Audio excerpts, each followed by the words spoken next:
Hi everybody, hope you're all well.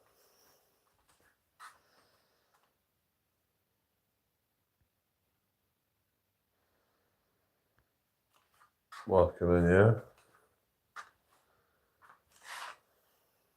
Thank you for the like.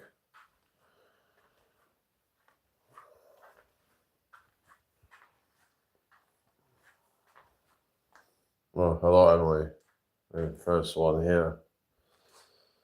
Alright, it's a bit miserable today, but you know.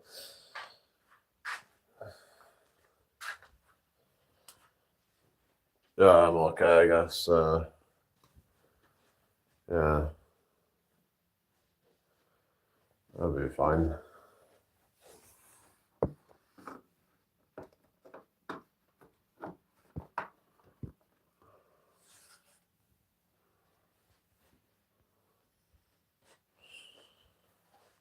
Yeah, I'm alright.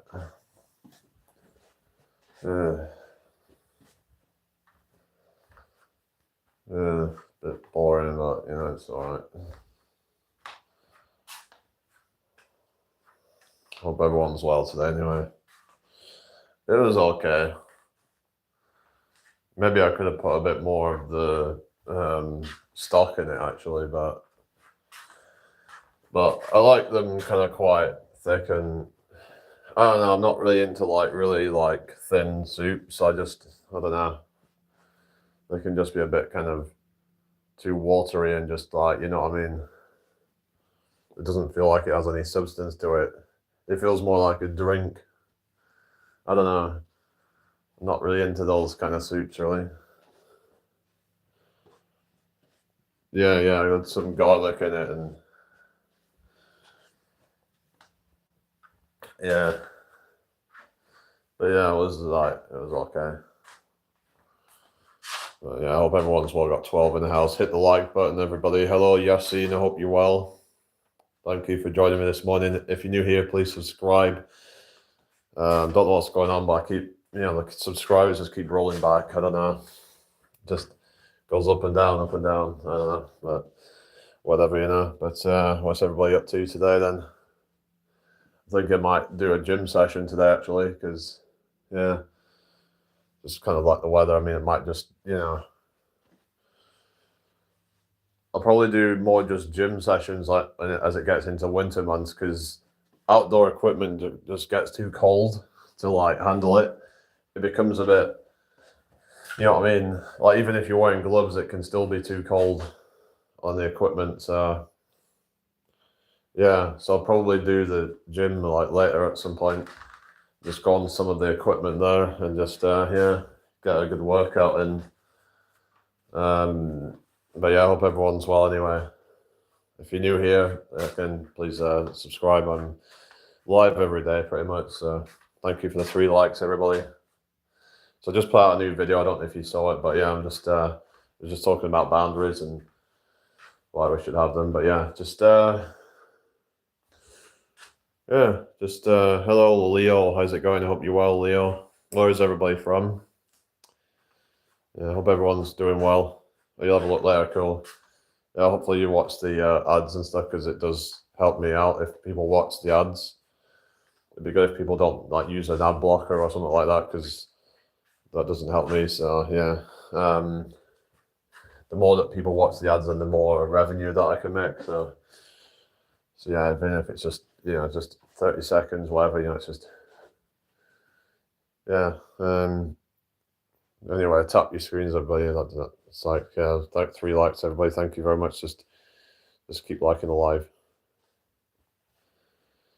Good, thanks. That's good to hear. So yeah, I'm all right. Thank you. It's just a bit dull today, but could be worse. Could always be worse, no matter what situation you're in. Could always be worse. You just gotta keep reminding yourself of that no matter how bad you think life is right now, it could be 10 times worse. So just a little bit of of advice, I guess. But yeah, things could always be a lot worse. There's people going through some real bad situations right now. So just remember that. So anyway, I hope everyone's well. Anyway, just need to be a bit more consistent with uploading videos and things, because if I want to try and grow the channel, then I need to be more consistent with it. So yeah, do I have any abs? A little bit. I don't know if it's the best lighting for it, but I can. Yeah, just we do have some there you can see, but yeah, I do sometimes train them. But yeah, hi Jaden, how you doing? I hope you're well. Welcome in here. I hope you're having a great day. But yeah, just but yeah, part of getting abs is the training them, and then part of it is dieting. So you have to kind of have it balanced to where like you have enough abs to show, but then not too much body fat so it hides them, if you get me. So yeah, thank you, Leo. So that's just something that, you know, like the fitness stuff is something I'm really like passionate about. In fact, I was actually on a call with someone.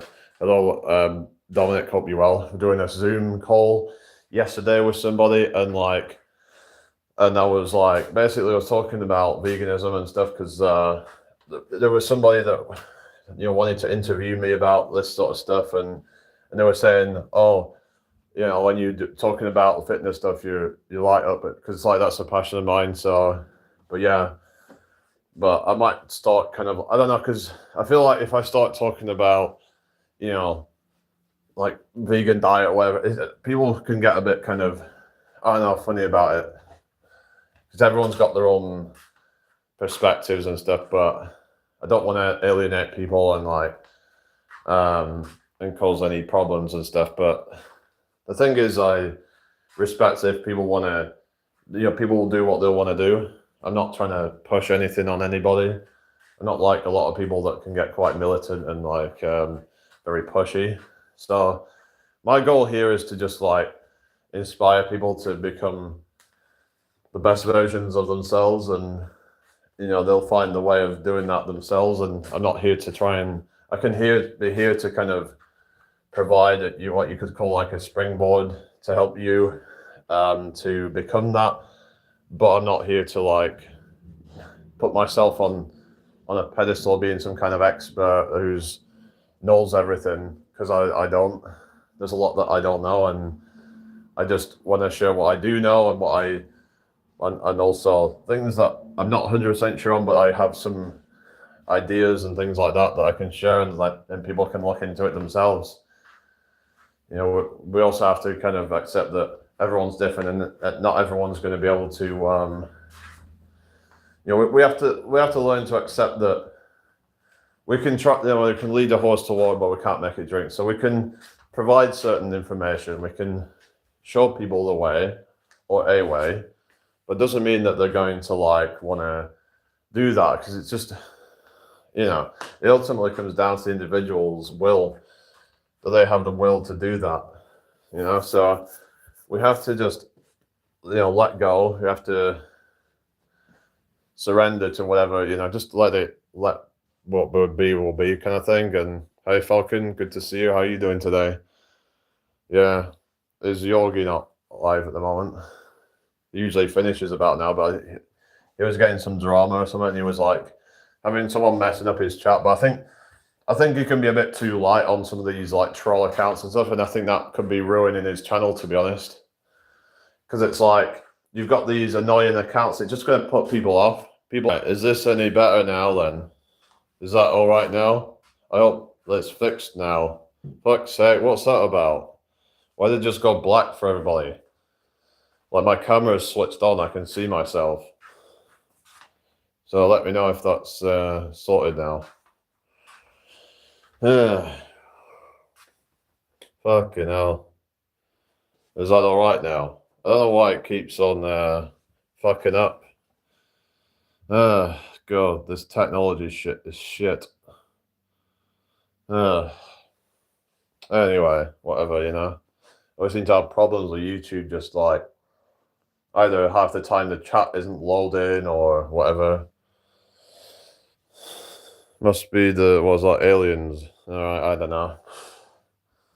Whatever, at least it's back now then.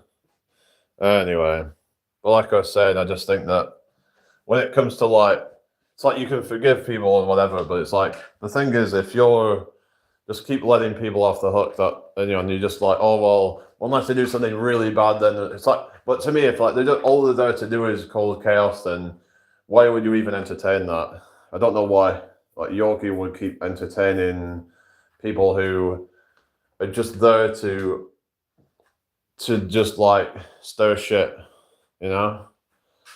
Like if it's causing people to just leave his chat, why would he just let them stay there? Why would he, I don't know.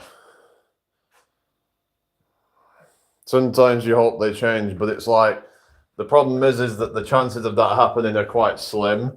And if anything, you're probably just going to end up losing some of your, good people from your chat. Like, I would probably, I would side with people who actually, I feel like, the actual, like, good people rather than just letting someone ruin a chat in the hot, for the small chance that they might change.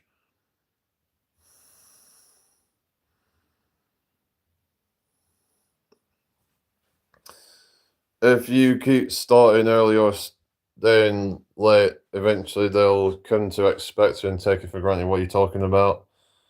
It's the same with work. Yeah, that's the thing. It's like a lot of people actually work overtime that's unpaid.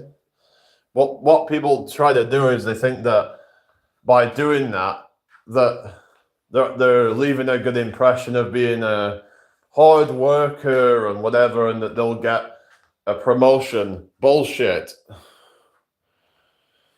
Yeah, Yogi's good and all that. It's just like I said, maybe he's just, I don't know, that's just my opinion, whatever, but yeah. So yeah. So yeah, the whole boundary thing. So basically, right, so people is what it is that people think that by working extra hours that they're gonna get paid more, like in the long run. They think that it's gonna lead them to getting promoted. Maybe one day I'll be a manager because they see that I've got this work ethic. But all you're doing is you're just devaluing yourself by doing that, because what you're telling them is that you're willing to work for longer for less money, which then just makes them just respect you even less. So that's what it is. Like if you're working at, like, say, whatever, and it's like you're probably doing like a minimum wage job or something, and then you're like kind of doing, say, like an 8-hour shift or whatever, but you stay on an extra hour because it's like, oh well, like, I want to show that I've got good work ethic, that I'm willing to go above and beyond, because that way they're going to see me as that hard worker who, they'll be the one to like give me more benefits and more. They'll give me more, like extra. They'll promote me. Maybe one day I can become like a senior manager or something. I don't know, but that is absolute bullshit. You don't get there by doing that. That is not how you do that. It's just a load of BS. I mean, it's just a lot of people want to think that hard work is it's going to pay off, but it's actually, they say work smarter, not harder. Like, you don't want to be grinding, tooth and nail just to get the same amount of money. It's bullshit, it's like, yeah. Hard to ignore the idiots. So yeah, I know, it's just, that's the thing with these places where you don't know what kind of people you're going to get put with. There's just like, statistically, like half of the population are going to have below average IQ. So you're going to probably end up being, especially if you're in one of these like entry level jobs, you're going to end up being with a bunch of like morons, basically. People who are just very much into like drama and just very kind of degenerate kind of stuff, right? And they'll try and drag you into it, They try and drag other people into their nonsense. and you might feel like you're obligated to be part of it in some cases. Sometimes it doesn't hurt to ask for a promo. Sometimes your manager sucks, so you have to go to the owners. Yeah, that's the thing. Sometimes you have to be assertive with things, don't you? You know, that's what people are afraid to be assertive. They think that the way to get promoted is to work hard to then just be silent and just expect that they're going to like, you know, see your hard work and promote you. But you just end up perpetuating your situation. You have to, you know, you have to ask for more. If you want more, all you have to do is ask, you know, because by doing that is that you're showing that you have some self-respect and that you're not willing to just accept bare minimum. But yeah, a social thing. Oh yeah. I mean, compared to Carl Sagan, I'm an idiot, so I guess it's all relative. Yeah, but I'm talking like, you know what I mean? It's like you get these just complete utter morons. Like if we're talking about, you know, just like I said, half of the population is below average IQ. So, you know, the chances are like you're gonna find a few people and colleagues that are just complete. They probably have like, you know, 60, 70 IQ or something or whatever in some cases. Maybe not that low, but maybe 80 IQ or something like that. You know, below 100 IQ, and they're just, especially nowadays, it seems like, I think they've actually found that a lot of these younger people now that have like grown up recently, that they're really, really dumb.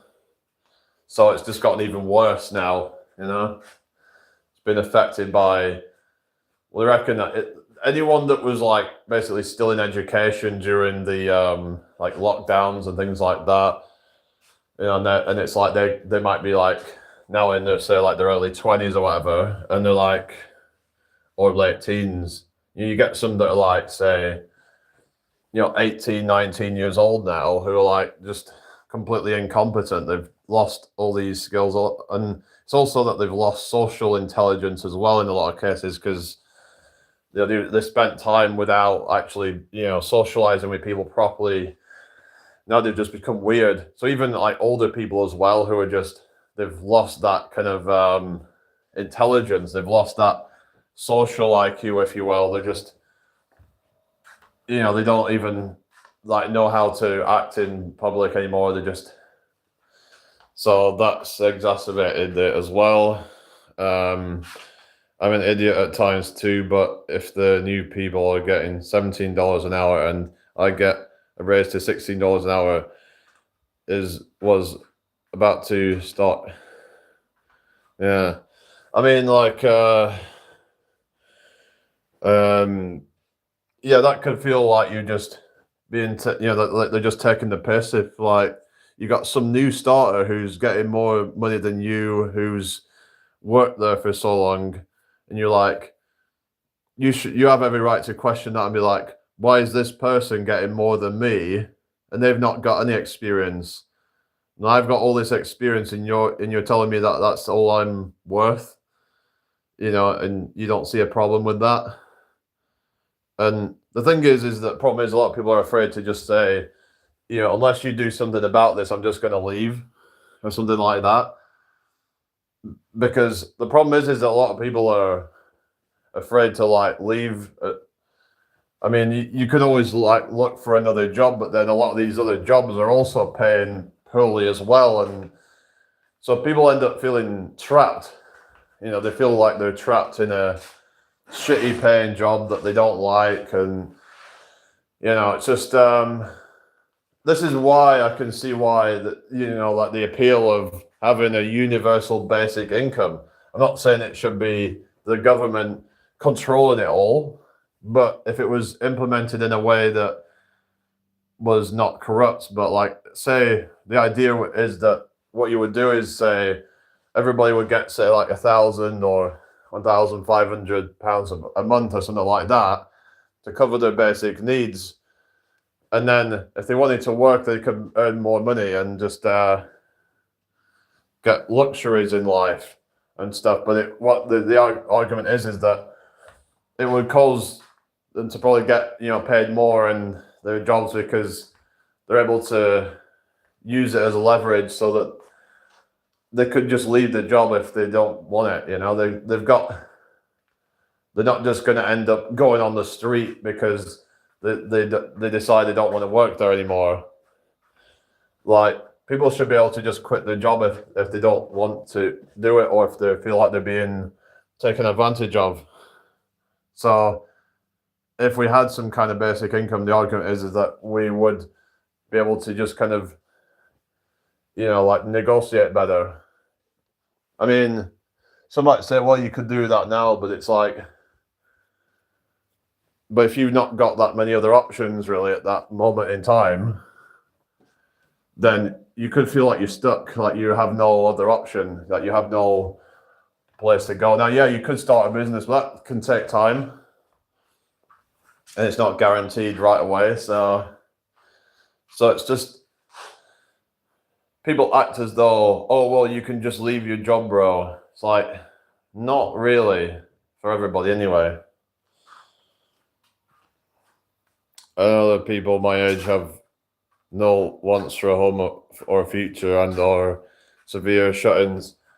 Yeah, I don't think it's that they don't want it. I think they've just given up on it, I think, is probably the better way to describe it. I think they've just kind of given up on the idea. It's like, deep down, they probably still want to have all these things, like buy a house and what have you, but they've just given up on the idea of it. They've just surrendered. It's like, okay, I guess I just gotta own nothing and be happy, just like the like the World Economic Forum thing of, you'll own nothing and be happy. And that's just what's gotten into a lot of people's heads, that it's like, okay, well, I guess I'll just be happy without owning anything. Everything's just rented now. Phones are rented. You're pretty much like, because you're on these contracts, where it's like you don't actually really. I suppose you technically do own it, but it's like there's a lot of other things, like, say, subscriptions, like Netflix subscriptions, or other types of subscriptions, like where you don't really own the thing, like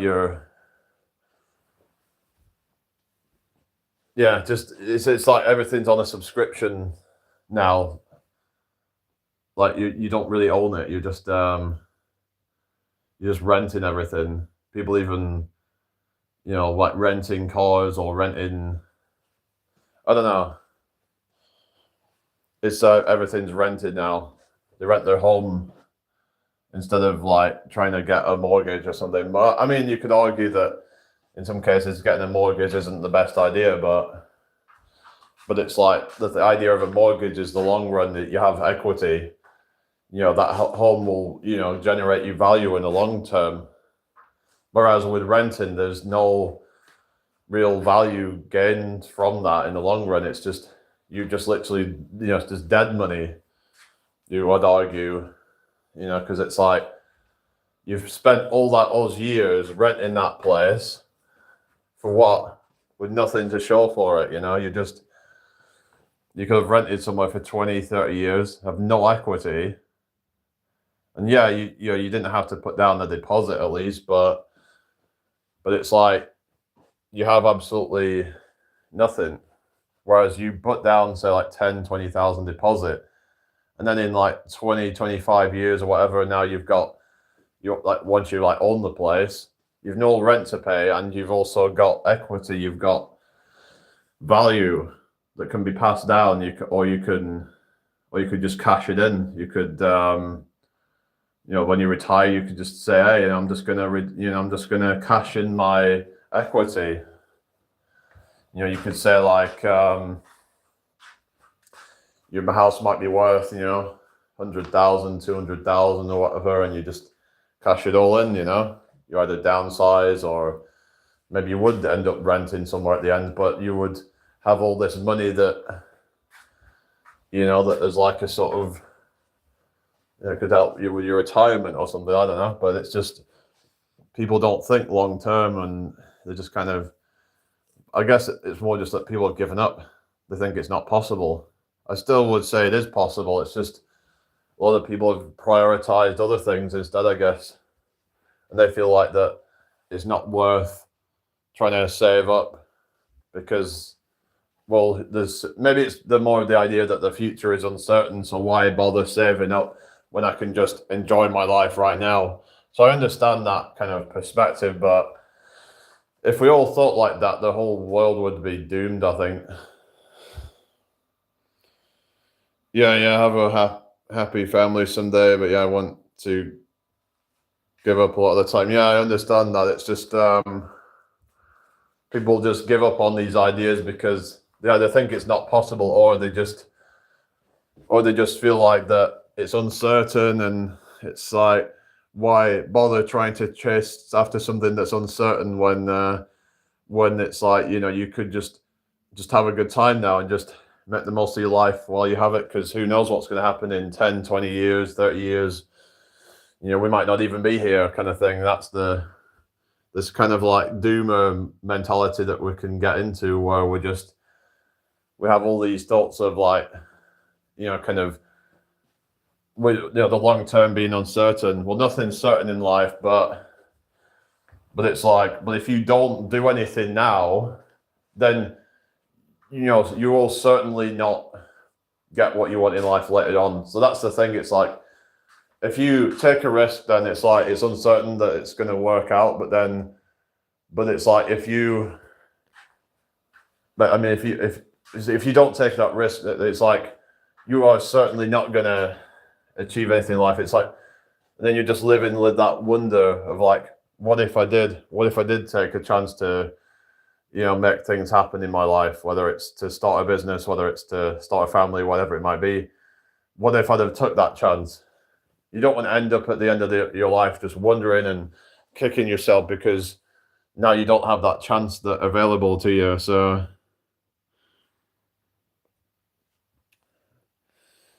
yeah, well, that's it. I mean, you got to have a degree of like independence just to be like, kind of, you don't want to become dependent on somebody. Like, codependent is what they call it. Like, you don't want to be at the point where you are like, the thing is, you shouldn't be with somebody because you need them. You should be with someone because you want them, because that's the problem, where you end up getting with someone just to try and sort of fulfill some need. The important thing is that the person you're with needs to be wanted. You know, they need to feel like they are wanted, not needed. That isn't really attractive, is it? You know, for someone to be needy and just only, you know, wanting you because they need your attention or something, rather than they want you, they desire you, they love you and all this kind of stuff. Because yeah, don't worry about a thing, because every little thing gonna be all right. Yeah. We just got to keep telling ourselves that. Maybe if we keep telling ourselves those mantras, it will become true. You know. Thank you for the 5 likes, everybody. But yeah, so it's all about like, but yeah, we should try to be independent, but like at the same time, we should also still see the value in, I think there is still a value in pursuing somebody that is actually worthwhile, but we shouldn't be, it's all about balance, really. I think it's like I said, you should only get with someone because you desire them, not because you need them. Like I said, I don't want to have someone who, you know, because I'm needed. Like, I want to feel wanted. I want to feel desired and loved and all this stuff. You know, like, I don't want to. If you're only with me because you just need me, then okay, whatever. Just go and get some help or something. You know. You should be independent. If you do find the right man, they will love you for you, and if they don't, they aren't right. Yeah. Well, yeah, that's it. You know, you have to just kind of prioritize yourself first, and then before you can prioritize somebody else. Because once you find that person, then you can start to prioritize that person if they prioritize you. So yeah, if they don't prioritize you, then why would you prioritize them, sort of thing. So yeah, just anyway. I want to want someone, but I don't like talking just to just anyone. Yeah. Well, that's it. You know, that's the thing of like the needy people who will they just need attention, so they'll just talk to anyone because they're a loser or whatever. Not maybe not a loser, but they're just kind of sad, and they're just needing attention because they don't have very good self-esteem or whatever, and they've got issues with, maybe they've got some abandonment issues or something like that they need to work on, and you know, maybe it was something from like their childhood and they've just kind of got to work through that.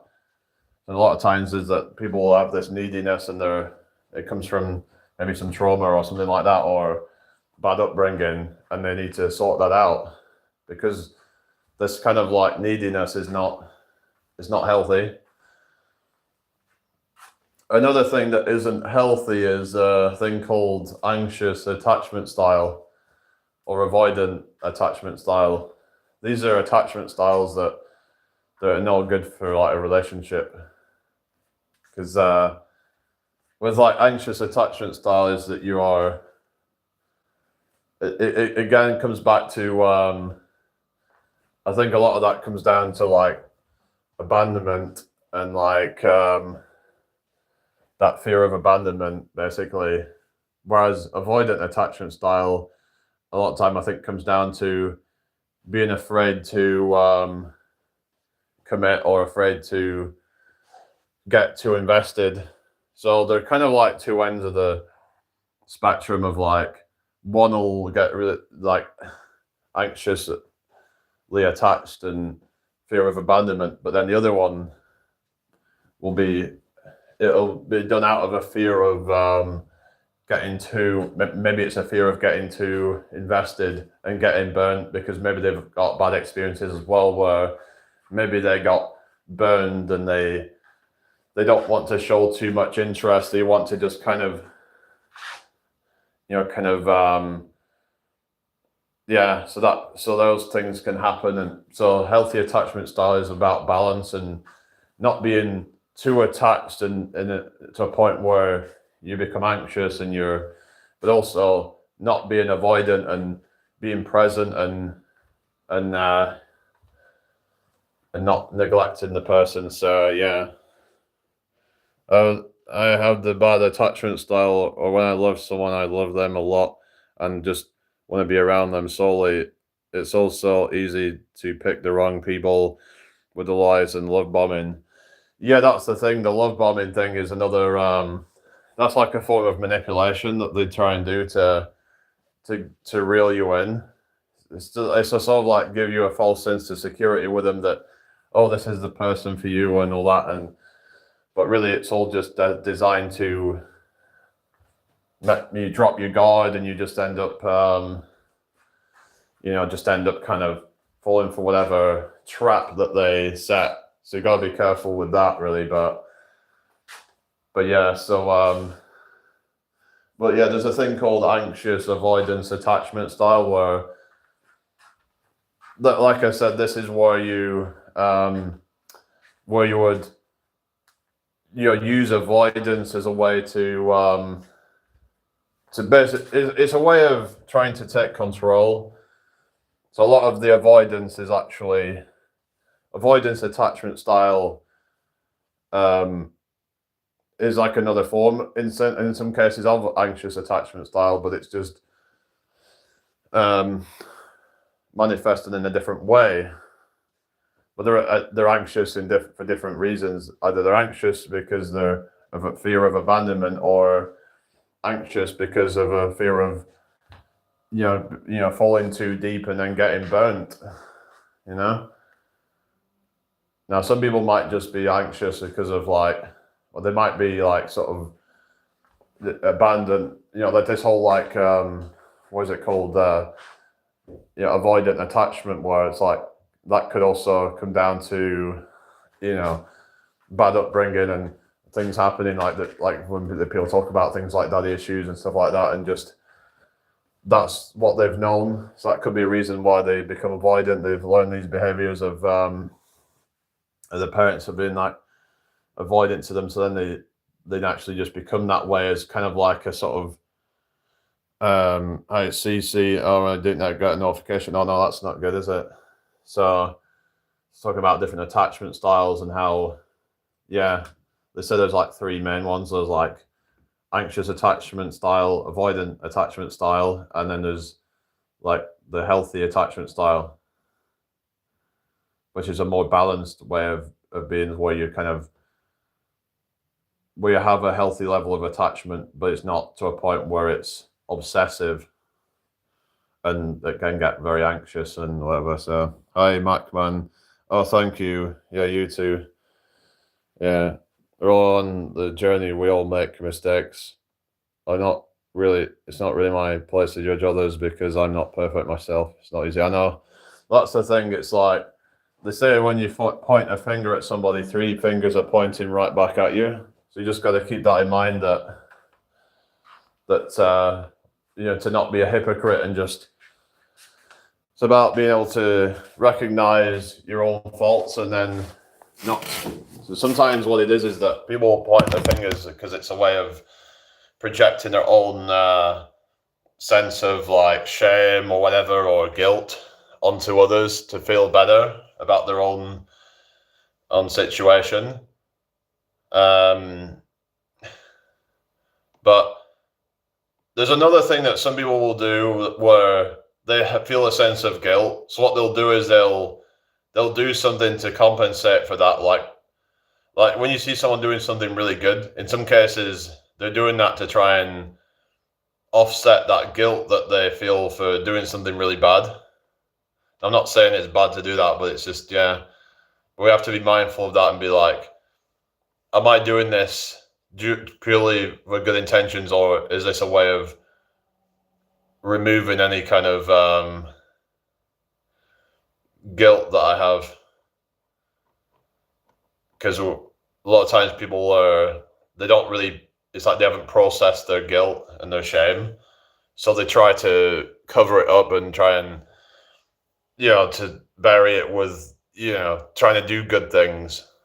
So is that a good way to deal with it, do you think? Or do you think it might be that there's deeper issues you have to try and learn to like basically accept things that you've done and try and move on from that? Of course, doing something good as like in response to that is good, I guess, but we should be trying to learn to do good regardless of like because we've done bad before or something. But how do you find the right person to match? How do I find the right person to match my energy? I just want someone who will love me as much as I love them. Yeah, it's just difficult, isn't it? When you've got there's a lot of people in this world that they'll try and pretend like they're on the same level as you. They'll be like these chameleons, but you have to just like you just have to keep your guard up and keep discern, is there anything that feels off about this, about what they're saying versus what they're doing, and like does anything feel off about it?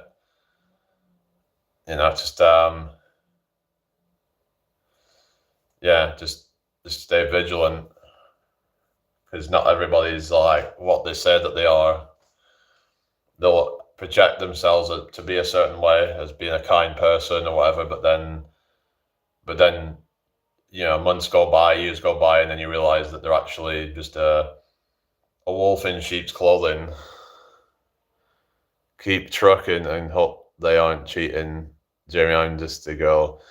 Well, I don't know, like the thing is that I guess you've just gotta just learn to trust that if somebody seems like after a while that they're trustworthy, then it's like, okay, then you can start to commit and whatever, and just But if they cheat, then that's on them, kind of thing. But try not to kind of take it personally, I think, is the thing you've got to try and do, I guess. Just try and not kind of take it as like some kind of L.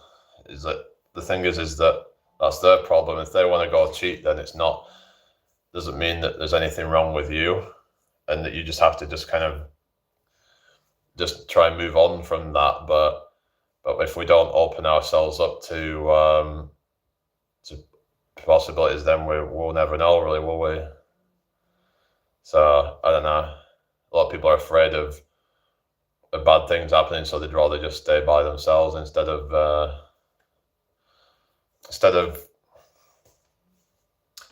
opening themselves up, being vulnerable. That's the thing that a lot of people struggle with, is vulnerability, and especially if they've had experiences before where they have been burnt, and then that can make it hard for them to be vulnerable again, because they tried being vulnerable before and then it didn't work out for them. So yeah.